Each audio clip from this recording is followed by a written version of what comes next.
Welcome to the last lesson of the semester, English students, and we cannot pick a better day to discuss weather.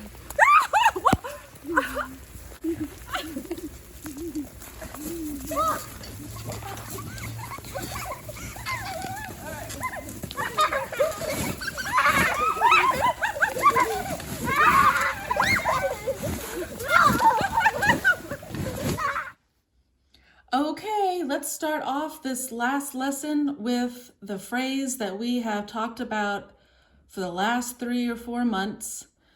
Don't worry, be happy. Don't worry, be happy. That's not just a phrase you throw around without meaning.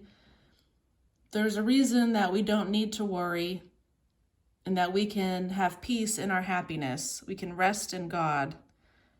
That's because we have a God that listens when we pray and that cares about our worries and our lives. So for the last time, repeat after me, Philippians 4, 6 through 7. So that's the book of Philippians, chapter 4, verses 6 and 7. Don't worry about anything. No matter what happens, tell God about everything. Ask and pray and give thanks to Him. Then God's peace will watch over your hearts and your minds. Then God's peace will watch over your hearts and your minds. He will do this because you belong to Christ. You are very important to Jesus. He died for you. So let's see how much of this verse you can recall without seeing the words. You know, this is the book of Philippians. Do you remember what chapter?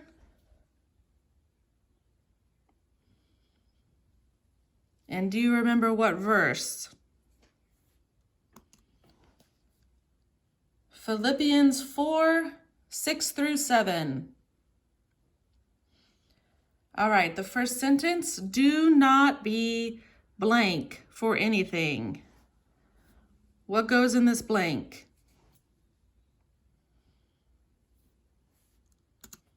Anxious. Do not be worried for anything. Do not be anxious for anything. No matter what, blank.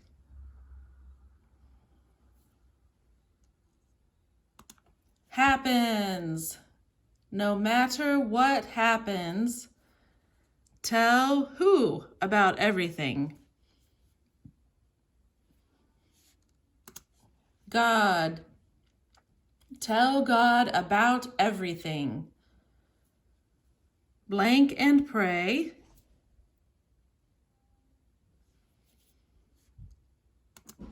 Ask. Ask and pray. And give blank to Him.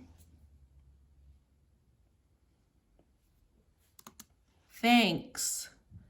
Give thanks to Him. Then God's blank will watch over God's peace. Then God's peace will watch over your hearts and your minds. He will blank this. He will do this because you belong to Christ. You are his. He loves you. You are his child. So I hope that you did well on that little quiz. I hope your memory has these words hidden in your heart so that you can remember them as we go into a new year.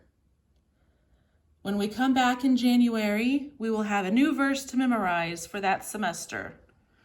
So keep these words in your heart. Always have them near so you can call upon him when things get rough, when things get bad or sad, or when you need God to help you. Before we start to learn our weather words, I want to review something that you already know that affects the weather a lot. And that is seasons. I know that you remember there are 4 seasons in a year.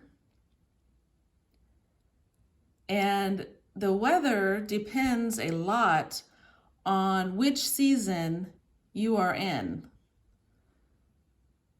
You see the pictures over here on the right of the different seasons. So can anyone tell me the 4 seasons and what they are named?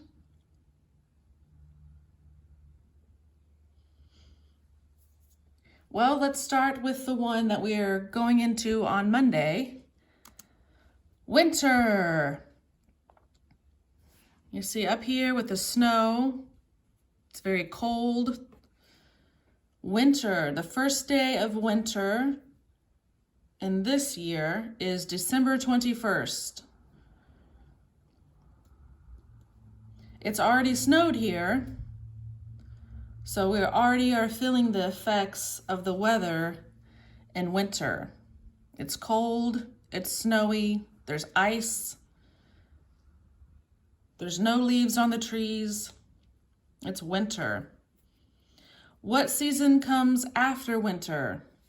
So right here, there's still a little snow on the ground in this picture, a little bit of snow, but the buds, the flowers are coming in, the grasses, there's leaves on the trees.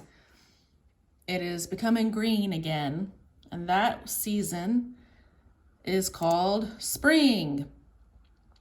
So next year, in 2021, the first day of spring is March 20th.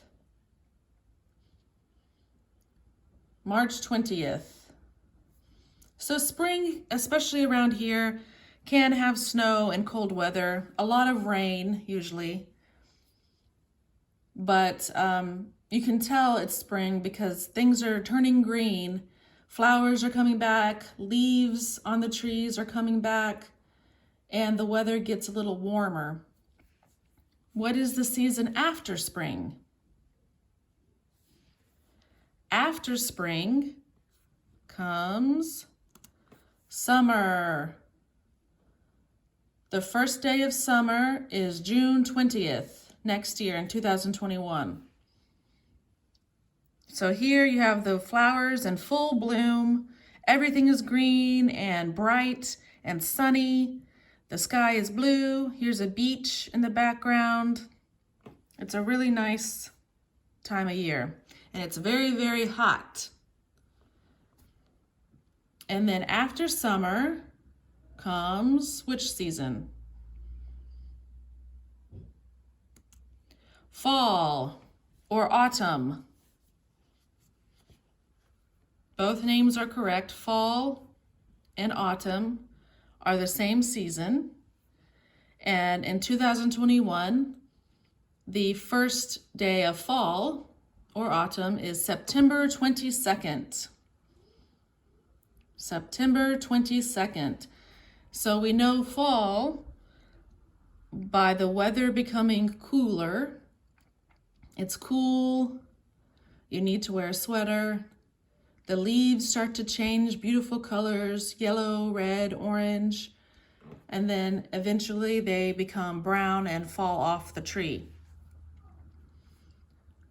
So I hope you remember these seasons because the weather depends largely on what season you are in, at least in our area of the country.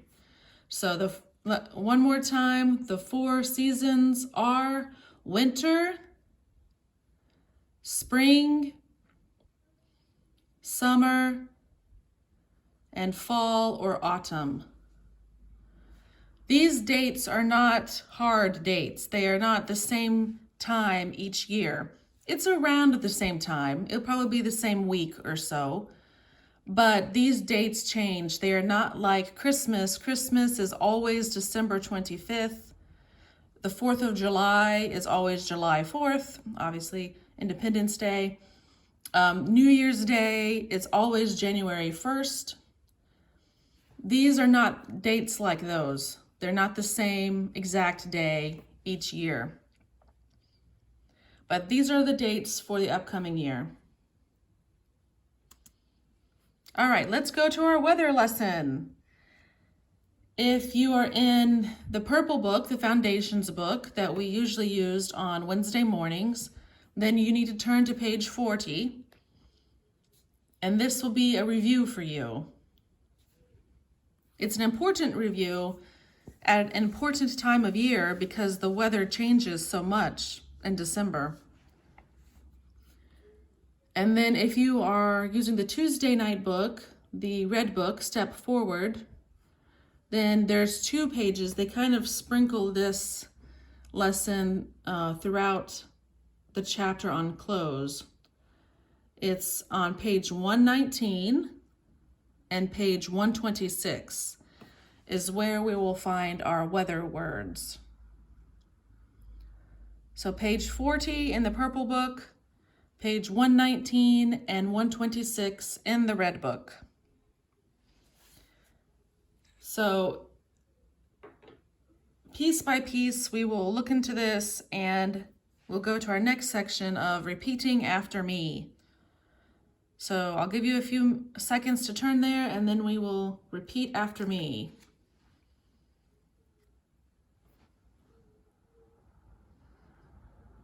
Okay, we're going to start in the foundations book. There are 6 descriptions of weather. I'm going to stick with 4. 1, 4, 5, and 6. And we'll talk about temperature in a minute. All right? So let's start here. It's cloudy. You see the clouds, the white things in the sky? Cloudy. C-L-O-U-D-Y. It's cloudy. Cloudy. Okay, and as you remember, it apostrophe S is short for it is. It is. Number 4. It's raining. It's raining. R-A-I-N-I-N-G. It's raining. It's raining. So you may have noticed that I skipped 2 and 3. We're going to go to those in the other book. Number 5. It's snowing. Snowing. S-N-O-W-I-N-G. It's snowing. Snowing. All right. And then number 6. It's foggy. If you look at the air, it's hard to see through it. There's a lot of mist in the air, or fog. Foggy. F-O-G-G-Y. It's foggy. It's foggy. Okay, next book. So before we go to the Step Forward book on page 119, I want to discuss this word, temperature. Repeat after me. Temperature. Temperature. And this word describes how hot or how cold the weather is. We discussed this word a little bit in the previous lessons on the body and in particular the doctor visit lesson, when the doctor takes your temperature to see if you have a fever. But temperature also applies to the weather in describing how hot or cold it is. And in your house, there is a way to measure how hot or cold something is. It's called a thermostat. So repeat after me, thermostat. Here's one type of thermostat. The temperature is right up here, and this person adjusts a little lever to make it warmer or colder. And then here's a newer version. You can see the temperature right here. On this thermostat, the temperature is 68 degrees Fahrenheit. And they are adjusting it with the little dial.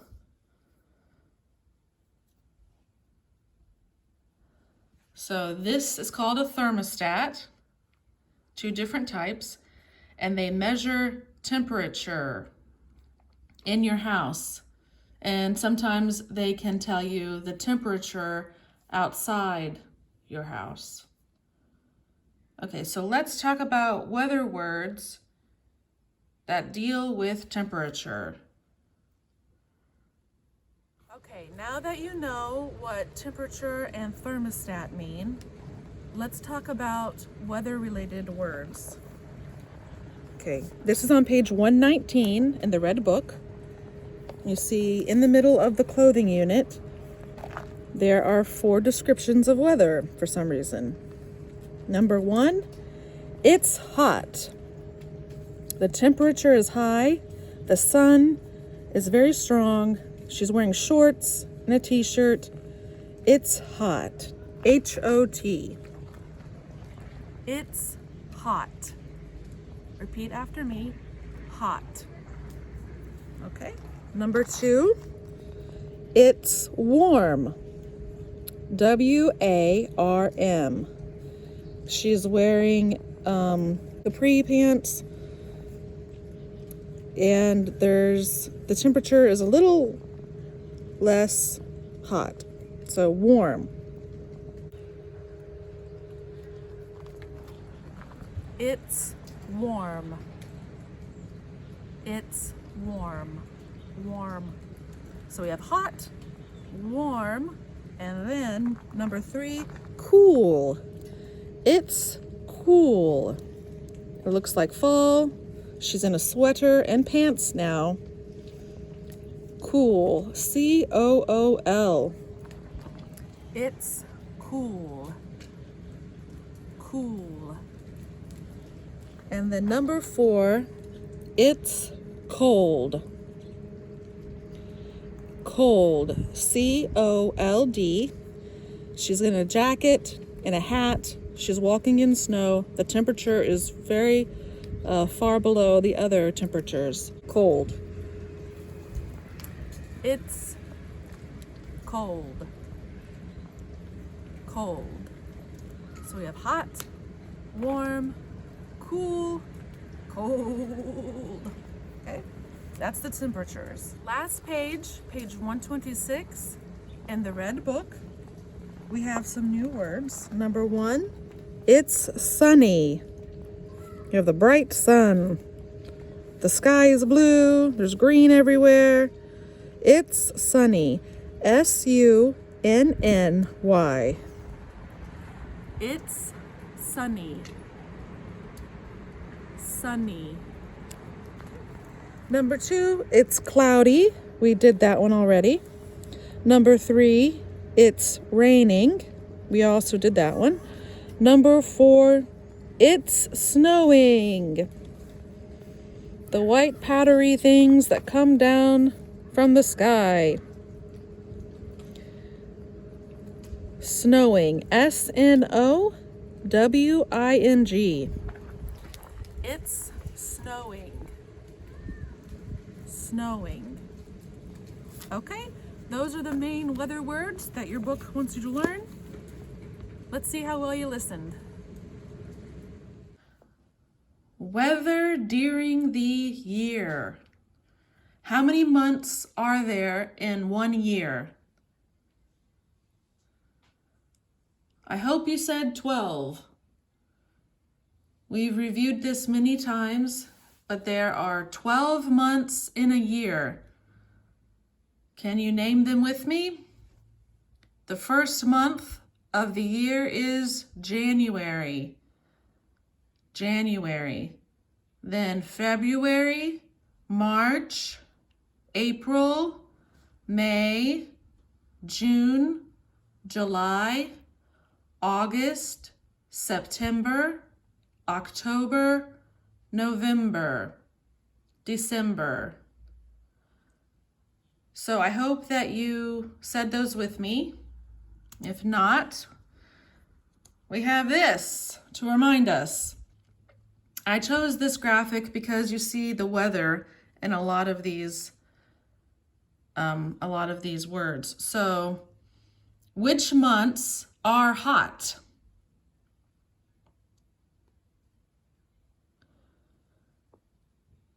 Well, summer is the hottest time of the year, and the months that are usually summer are June, July, and August. So usually June, July, and August are hot. The weather in June, July, and August is hot.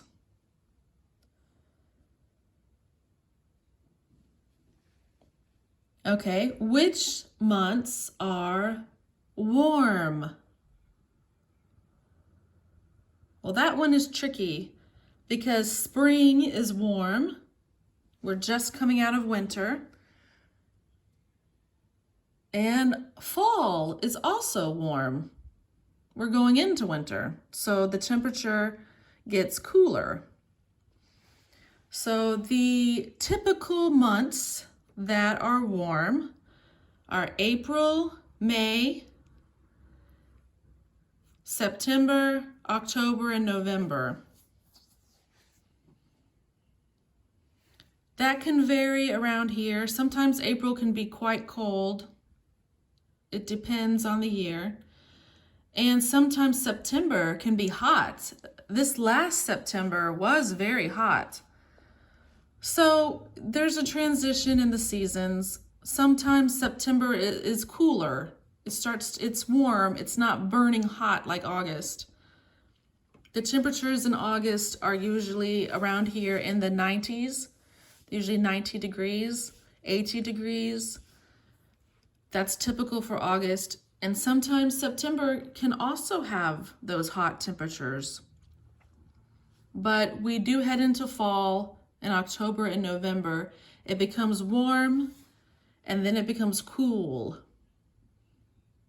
You see all the leaves in the wind. Usually even when the temperature is, say, 50 or 60 degrees, there's a wind that can be quite chilly and make things cool. And then which months are usually cold?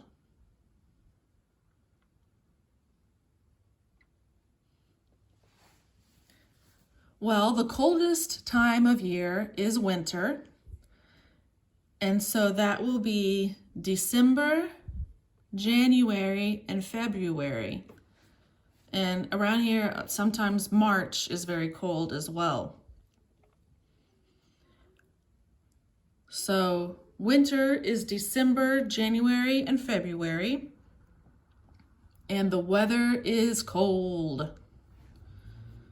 You have snowmen, a lot of snow, and even around Valentine's Day in February, it still is quite cold. March is supposed to be the start of spring, like we saw at the beginning of the lesson, The first day of spring will be March 20th, but it's still pretty cold. There's been a lot of snow in March around here in past years. So we'll have to see. Next semester, we'll see if it is still snowing in March or if it transitions quickly into spring and has warmer weather. All right, any questions about weather during the year? Okay, let's combine some lessons together. Earlier in the semester, we had a lesson on daily activities or extra activities that we do with our families. Let's apply that to weather. Some of these activities you can only do in specific weather. So let's go through this together. Here you have winter. You have a family. They're sitting inside, except for the sun. If you can see, you can zoom in and see the sun is outside in the snow. So what is this family doing here? You can see that the mom is reading. I hope you can see it. Sorry for the glare. But in general, the family stays home. So repeat after me. The family stays home. So that happens a lot during the winter. It is too cold to take a walk or to do a lot of other activities you might do. And then B, the sun is doing what? What is the sun doing in that picture outside with the snow? The sun makes a snowman. So repeat after me. The sun makes a snowman. Okay, things get warmer. Different time of year, same family. Now what are they doing? All of them are outside. The mother and the daughter are what? Having a picnic. So repeat after me. The family has a picnic. They are eating on the ground outside. That's what a picnic is. And back here, you have the father and the son doing what?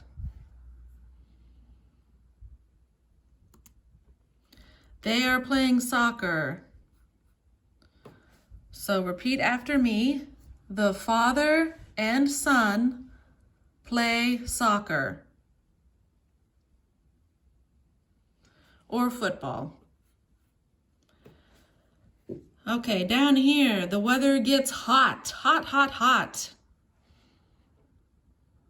It's summer.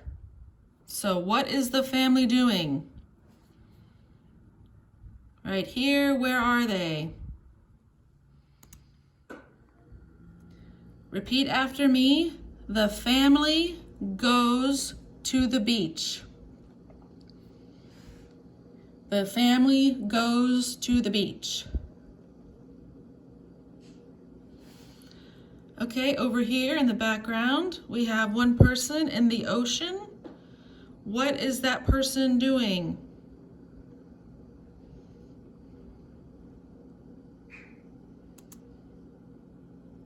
He is swimming. He is swimming. Or the phrase here that they want to teach you is go swimming. To go swimming. A simple version of this is to swim. He swims. Okay, the weather starts to get cooler. The family moves inside a little bit. This is an activity that you can do year-round. This activity is not limited to fall, But in the picture here, what is the family doing?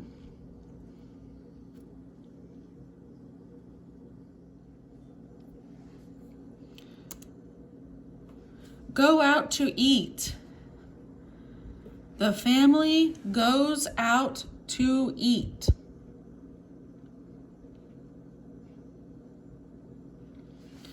So they are at a restaurant and eating together. And then in the background, we have a line of people. Hopefully you can see that. There's a line of people to get into the cinema. So we call that going to the movies. The people go to the movies.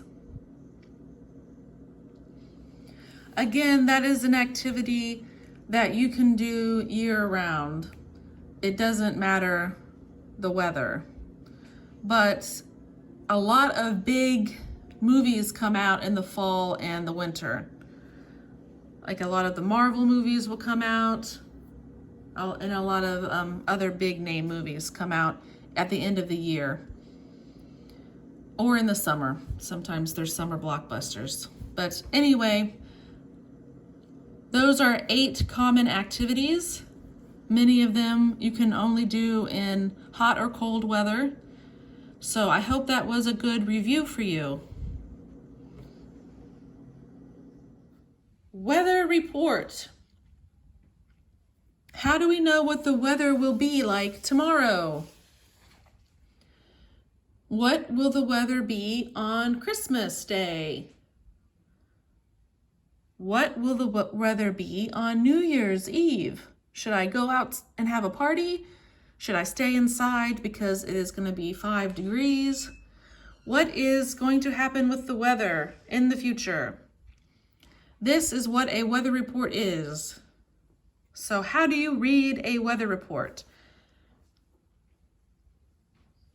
Here we have a weather report for the whole country, and we have 4 cities highlighted. We have New York City, Chicago, Atlanta, and Los Angeles. Okay, so 4 different parts of the country, 4 different types of weather. Let's see if we can look at this weather map and answer the questions. What is the weather like in Los Angeles? What is the weather like in Los Angeles? Los Angeles is a big city in California. It's over here. How would you describe that weather? It is cloudy in LA today. So repeat after me. It is cloudy in LA today. LA is short for Los Angeles. And you see the clouds here. You see the key, that means cloudy. So it is cloudy in LA today. Next question. Is it raining there? I don't know. It doesn't say there's any rain. So we will say, no, it is raining in New York. No, it is raining in New York. If you see here, the symbol, I don't know if you can see on your phones, but if you zoom in, there's little droplets underneath this cloud. So it's raining in New York. Next question. Is it cold in New York? Well, how do we tell if it's cold? Through the temperature. What is the temperature there?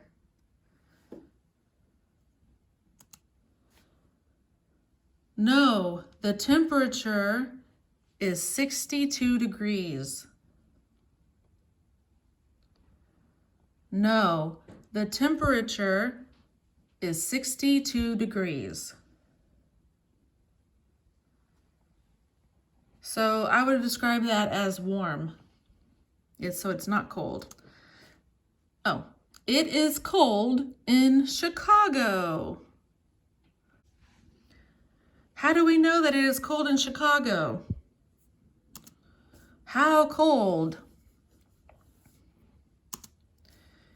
It is 38 degrees there. 38 is cold to me. Not quite freezing.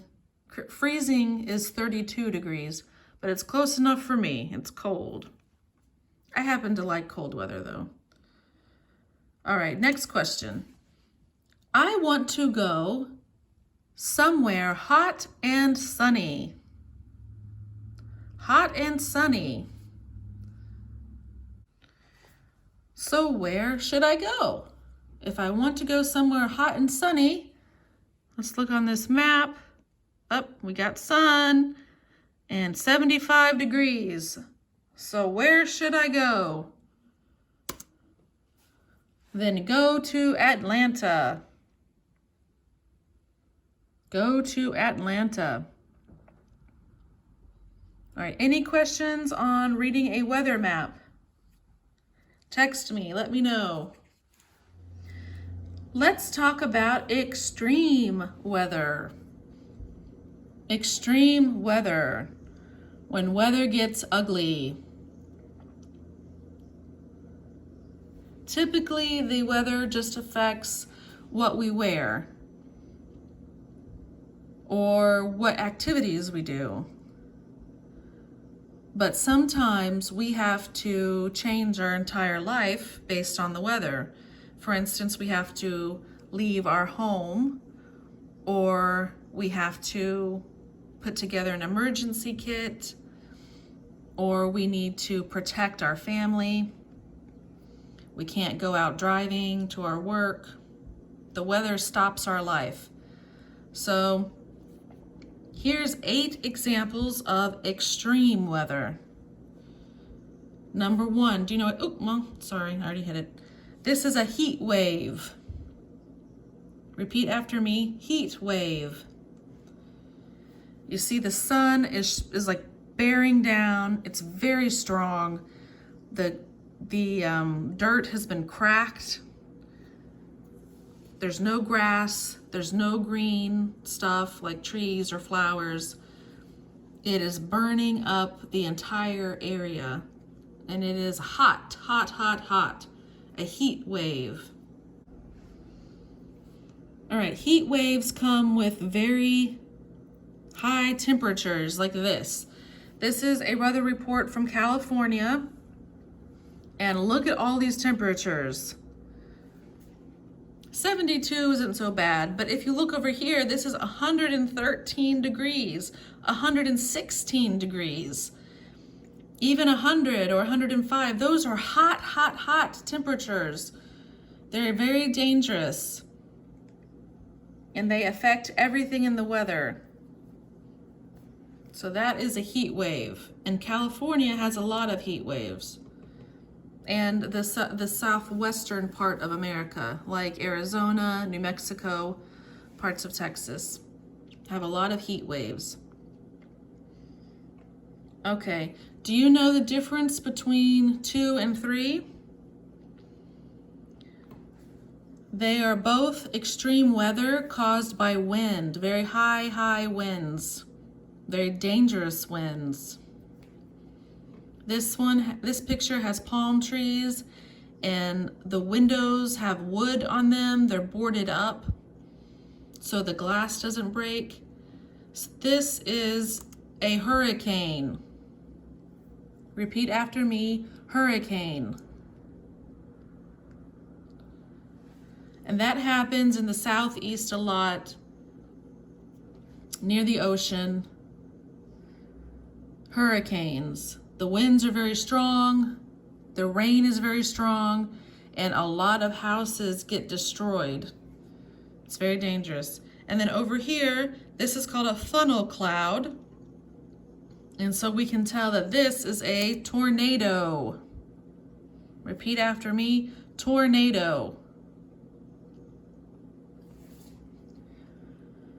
Tornadoes have this funnel cloud where there's a ton of wind swirling around up here and it touches the ground in one place. And this happens a lot in the Midwest, Nebraska, Kansas, Oklahoma, those parts of the area. Those areas of America is where, those areas in America have many, many tornadoes. And in tornadoes and hurricanes, you need to leave the area. You need to get in your car, get your family, get your dog, put them in the car, and then drive away. Or you have shelters underneath the ground. A lot of farmers and places in the Midwest will have a shelter underneath the ground that protects you from the wind and things flying through the air during a tornado. All right, number 4. Do you know what this is? Wildfire. Repeat after me, wildfire. So this happens a lot in California where the heat waves are so bad, there's no water, and things are easily combustible. We call it combustible. It means it's easy to start a fire. Those, of course, are very dangerous, and you need to get out of your house if you have a wildfire coming. Number 5. What is this in the picture? This is electricity that's hitting the ground. That's called lightning. Lightning happens during thunderstorms. So first you see the lightning, you see the flash in the sky, and then you hear the boom of the thunder, a thunderstorm. And those happen a lot around here. The heat waves and hurricanes and tornadoes and wildfire do not happen around here, but thunderstorms do, and they can be scary, especially for your pets or for your children. Here, you have a street, but there's no cars on this street. There are boats. Why are there boats on this street? Because it is a flood. A flood. A flood is when it rains so much that water starts to get higher and higher to where it almost drowns your city. There's water in the street, there's usually water in your house, especially your first floor, and you have to escape on boats. This is because of their orange jackets. I'm going to assume these are people who are trying to save residents and other city citizens. I'm going to assume these are people who are trying to save others caught in this flood. So if you think that there's a flood warning, if you hear about it on the news, or sometimes the city will text your phone to give you a flood warning, then you should take it seriously. You should get in your car and go. Because once the flood comes, you cannot use your car anymore. All right, number 7. Snowstorm. We have those around here where the whole city is blanketed in snow. Snowstorm. You need to scrape ice and snow off your cars before you drive. Sometimes it is dangerous to walk, and sometimes it's just pretty. Sometimes, like we walked in the snowstorm that we had before. And then over here, the last one, you see this is a highway. Believe it or not, this is one highway, and it's split in 2. There's little cars on it that cannot go anywhere because they'll die. They'll fall off the edge. This happened because of an earthquake. It's when the whole earth shakes. and the ground beneath your feet is moving. It's very scary. This happens a lot in California. Along with heat waves and wildfires, they have a lot of earthquakes. And if you ever know someone who has been in an earthquake, it is quite scary. And it can be very dangerous. If you're driving on the highway during an earthquake, you might die. If you were in your house during an earthquake, you could still die. You know, things, because the ground is shaking, things fall. They tell you to get into a doorway and brace yourself, you know, hold on to the sides of the door. I have never been in an earthquake, but my husband has, and he still remembers it to this day. It happened when he was a child, and he still remembers how scared he was. So these are just 8 examples of extreme weather. Hopefully you will never experience these. Well, a snowstorm and a thunderstorm aren't so bad. But just in case you do, we need to protect ourselves and our families. So how can we do that? How can we prepare for extreme weather? Step 1 is to prepare for the emergency by thinking ahead. So pretend there's a fire in your building or your house. Pretend there is a snowstorm coming, and ask yourself, what would I do? So if you are familiar with fire drills at work and at school, that's what they're doing. They're asking themselves, if our whole school needs to get away from a fire, how should we do that? So your school or your work will practice escaping a fire. It's called a fire drill. So repeat after me. Should we plan a fire drill soon? Should we plan a fire drill soon?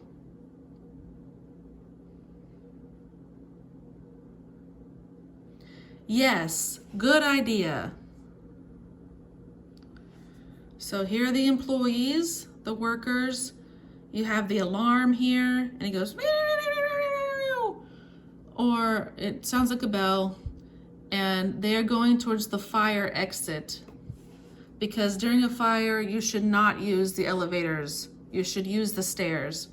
So they practice having a fire at their workplace just in case a real fire comes. Over here, when I was young, even though I did not live in a place that had many earthquakes, we would have earthquake drills at school. And we would pretend an earthquake was happening. We would get under our desks, and that was to protect us from things falling from the ceiling. So repeat after me. I think we should have an earthquake drill. I think we should have an earthquake drill. Yes, we should. All right, so the word drill here and here means you are practicing for an emergency. So here's a fire drill. Everyone knows where the nearest set of stairs are. They know where to go and where to line up outside the house. So for your house, for your family, you should also practice fire drills. You should have a plan. And you should say, kids, if there ever is a fire, I want you to go out your window, or I want you to use these stairs and meet me across the street. Or meet me in the backyard. Meet me by the tree. You know, wherever it is, find a safe place for your kids to run to during a fire. That could save their life.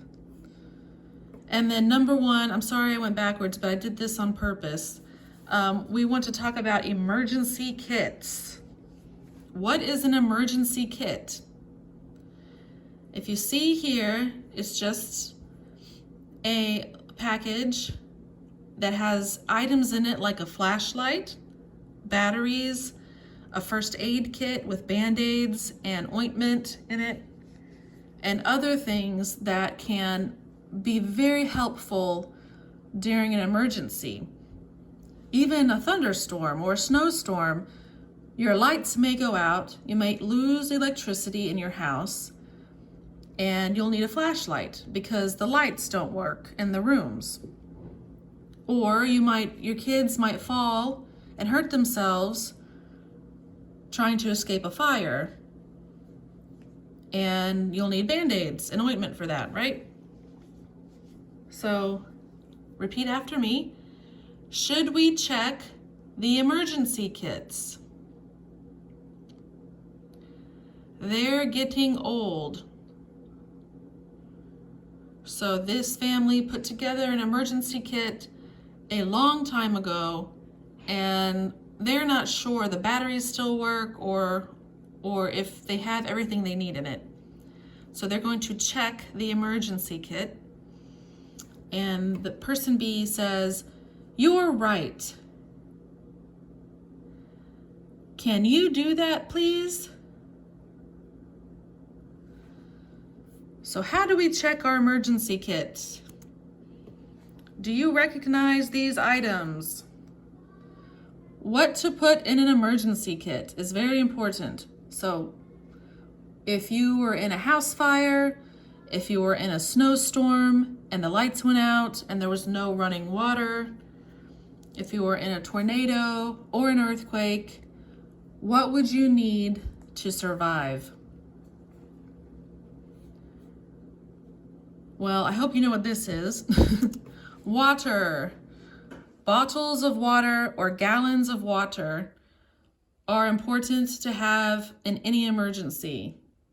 Your body needs water to live. And very often, many times, in emergencies,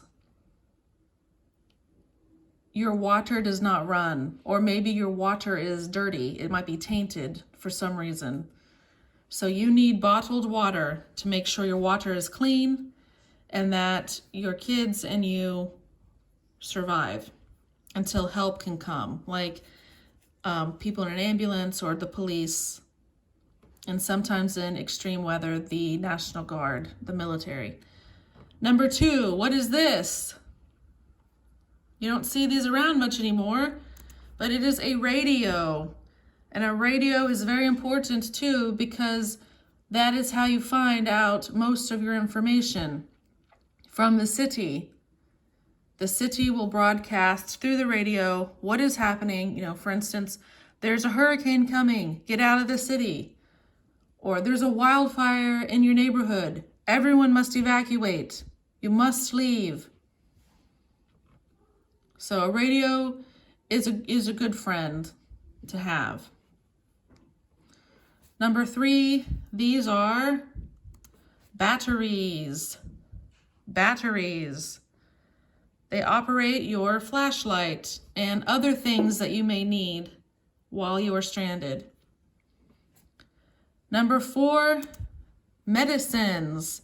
If you have specific diseases that need medicine, make sure to put them in your emergency kit. You don't know when you will be able to get back to your house. If you don't have specific diseases, like diabetes or epilepsy or other things like that, it's still good to have some medicine on hand, like aspirin or ibuprofen. A lot of those pain medications, fever reducers can help. You might be in pain, you might need them. So generic medicines are good, as well as your prescribed medicines from your doctor. And then number 5 down here is your first aid kit.